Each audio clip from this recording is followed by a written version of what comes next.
Hello, Social Room members, and welcome to today's Behind the Blog. My name is Gabriela Corral, and today I have the pleasure of interviewing Cecile Alper-Leroux. Cecile is Vice President of Product Innovation at Ultimate Software. She's a keynote speaker, author from Dissonance to Resonance, and a visionary on HR trends and global strategies. An economic anthropologist with more than 20 years of industry experience, she focuses on helping companies design person-centered experiences that enable all people to achieve highly purposeful and productive work lives. A recognized voice in the HCM industry, Cecile has been featured in Forbes, HuffPost, HR Magazine, and HRD Canada TV, and the Wall Street Journal. She was named a top HR influencer of 2019 by FitSmallBusiness.com, a top 100 influencer by HR Executive Magazine, and a 2020 Great Places to Work for All Leadership Award honoree. Welcome, Cecile. It's so nice to have you here. Thank you so much, Gabby. Today's Behind the Blog is called A New Way of Working, The Life Work Journey. This is the blog that Cecile wrote. It was actually just published a couple of days ago. I would say at a perfect time due to what we're living today. Yeah, thank you.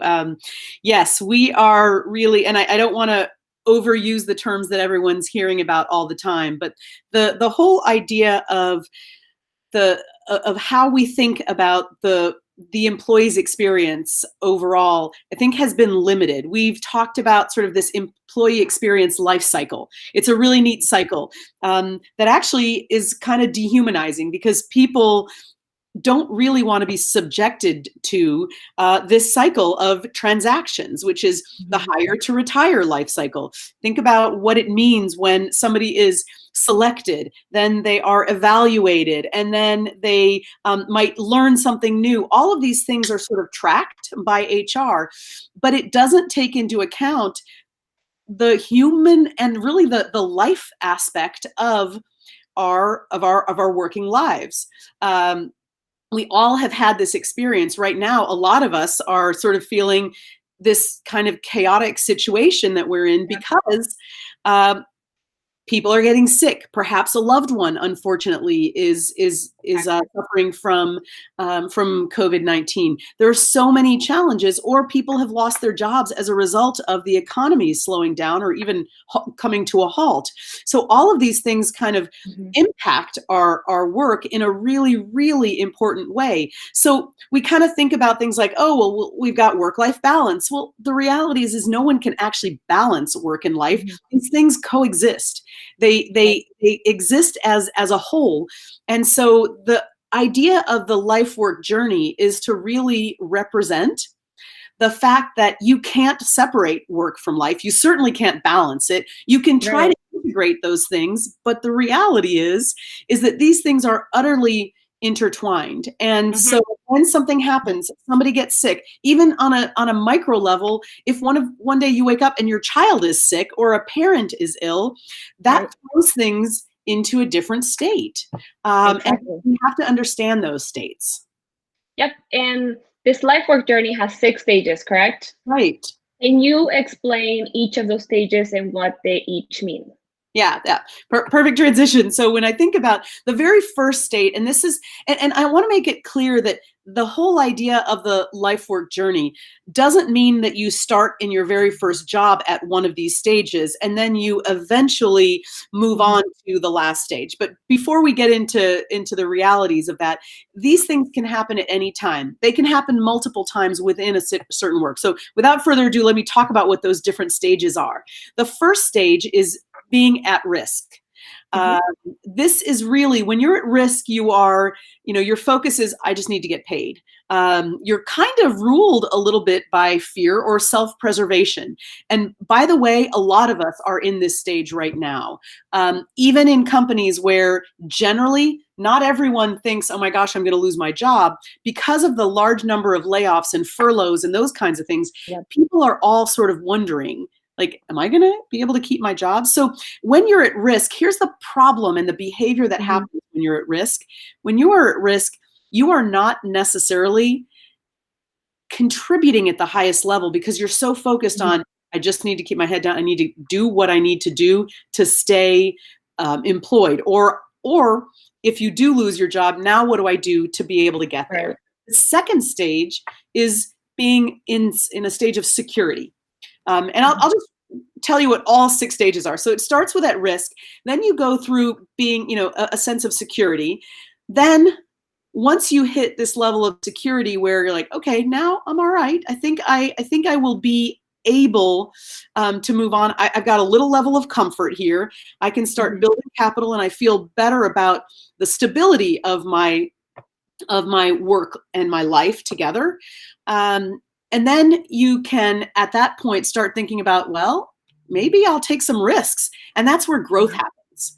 When you're in the growth phase, which is the third phase of the life work journey, that's when you're willing to take risks. That's when your primary motivation is reward, recognition. You're into exploring. You're like, I might look into maybe another job. Maybe I could apply for something else. So you're pushing yourself. Absolutely, Gabby. That's exactly it.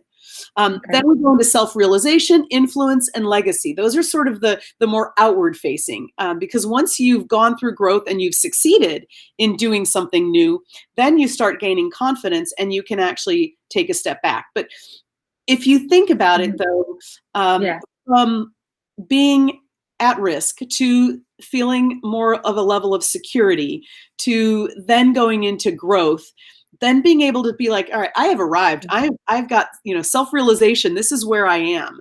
I feel fulfilled. I know more about who I am, and I can start creating and sharing ideas. That's when we start looking outward. Your priority there is to be trusted so that you can, and being respected so that you can actually be more creative. When you're at risk, you're not thinking others. Exactly. When you're at risk, you are not thinking about, okay, how can I create and share and innovate? That's not what's happening. You're only thinking about yourself. Yeah, more or less. And it's not that you're selfish. It's that you're really thinking about how do you're in self-preservation mode. And so it's really important to help our employees get through that feeling of being at risk as much as possible so that they can explore those. I will say, though, that in some cases, there are people who are like, I don't want to take risks. So I may end up going from security to self-realization. This is where I'm good. I'm going to share, create, and I'm okay there. You may even then move into influence and influencing others. But it's once you get to the stage of influence where you're really looking to, how do I inspire others? How do I amplify my impact on other people? That's when you start thinking about not even other people, but amplifying your impact on an organization. But how do I share your ideas? Exactly. Once you've shared some of those ideas, you start, well, maybe I could actually lead people. And that's when you're in the influence stage where you really are ready to lead people. You've gone through growth, you've taken some risks, and you're ready to expand.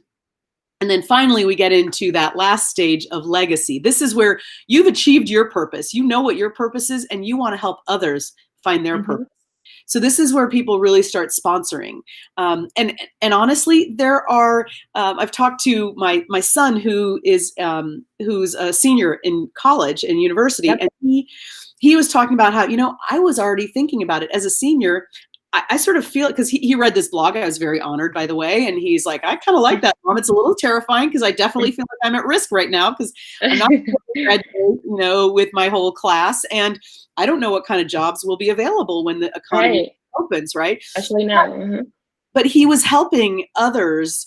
And so he's like, I kind of felt like I was in legacy in college. I said, yeah, you kind of were. That's part of the life work journey, right? You were doing your being a college student. And as a senior, you were like, how can I leave my university better? How can I help other people with networking and building their own networks? And so we all go through these sort of micro versions, entire life work journey at different stages. It could be every time you take on a new job. And so I think it's interesting to know that and to think about the fact that wherever your employees are, if you are a manager, or where you are as a person in your life work journey, you'll restart it. You sometimes are, you go on a detour and you thought you were kind of an influence, and now I'm like, whoa, all the way back. There's been a real, I'm back to at risk. I got to build new relationships. I have to figure all that out again. So I think it's a better representation of sort of what we go through. more realistically at work and in our lives. So so that's what the blog is all about. That's what the idea is. It's like, Right. how do you move forward into these different stages, and how can, you know, how can our leaders, how can our teams, how can we as leaders support people through these Yep. different phases and understand where they actually are? And especially with today's situation, what are some, for example, recommendations that you can give to HR leaders, for example, checking in on people, knowing how they're feeling, what they're going through? Yeah. This So, is part of and I it. know there's a lot of that. There's a lot of recommendations going about how to work remotely from home that may be leaving Right. people who are furloughed out of the situation. I think it's Uh-huh. really important to recognize that even if you have laid people off, you still need to be checking on where, you Yeah. know, where they might be, because Yeah. the reality is at some point we will need to rehire people. We will be Mhm. bringing more people into the organization, into your organizations, and so we have to be prepared for that. And understanding that a lot of people will feel like they're kind of at risk when they come back means Yeah. that we need to work harder to understand where people are and recognize that, okay, well, you're not being as productive as you could be, or you're not firing on Mhm. all cylinders. Well, a lot of that has to do with what stage they are in. Yep. And when people are asking, I really need to be a manager, because they think that's going to give them security, we have to be able to understand, it sounds like Mhm. what you're looking for is more security. So here are some things that we can do. Yep. Here's some stretch opportunities that get you through this phase of, or you're not at risk right now, you're ready to take a risk. And share with people Exactly. that act of taking a risk demonstrates that people are ready then to move on to self-realization. So it's really about asking questions and recognizing that people have very different motivations and different behaviors. Yep. Um, and again, we're happy to share some more detail about the way we think about these, or you can read it in the blog, what some of those different behaviors and motivations are. But if we don't understand what people's behaviors and motivations are at each stage, we will miss, and we will think that people are in the wrong place, when Right. it actually just means that they're just not, in terms of where their life work journey is, they're actually not ready to Exactly. take on new challenges because they're still at risk, or they're still just trying to build up that security and that comfort level. Right. It's so important to check in where people are in the Ab- life work journey, what stage they're in, and where Absolutely. they need It's to why be. we've actually created a template as part of our perception solution to make that happen. That's going to Mhm. be available to all of our customers. So we're excited about trying to better understand that and Right. then share the results about it as well. Awesome. Well, Cecile, thank you so much for your time. Thank you for really taking the time to explaining what each of these stages are. For everyone that's listening to us, if you haven't already, please join our Equity at Work social room. Please stay tuned for our next Behind the Blog. We will be posting that soon. Thank you so much.